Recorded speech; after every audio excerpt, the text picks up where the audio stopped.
Can you believe it? We just got done with Yom Kippur and it's time to build a sukkah already. Sukkot is just around the corner in just a couple of days starting Monday night. So if you are building your sukkah, here are a few pointers about how to do that. Number one, it can't be too tall or too short.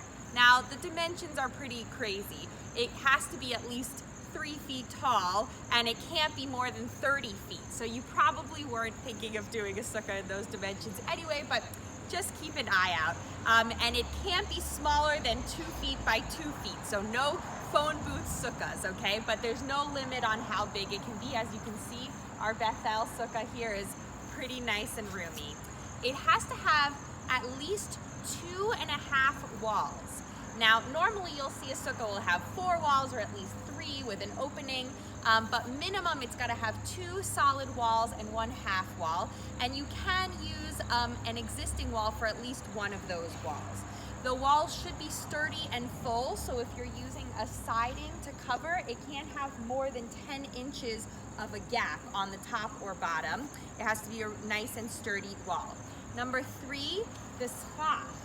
The sukkah is the covering over the top. The main rule about that is that it's got to have more shade than it has sun. So you don't have to have a complete roof. In fact, you shouldn't. You have to be able to see the stars through it. But but it has to have at least enough to be more shade than sun. You can use one of those bamboo mats that is kosher, but again, remember that you should have the feeling of still being out in the great outdoors. And finally, how do we use a sukkah? The main thing is that the rabbis teach that we're supposed to make our sukkah our home away from home during Sukkot.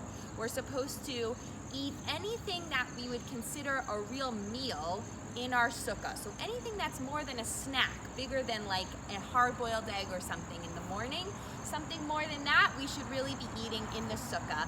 You can also sleep in it if you want, but that's not absolutely required. And if it gets too rainy, you don't have to be out there. But you should really make your sukkah feel like a home away from home. Put up some decorations, bring your nice dishes out if you have them. You should really make it feel like your place for Sukkot. So those are your tips for building a sukkah.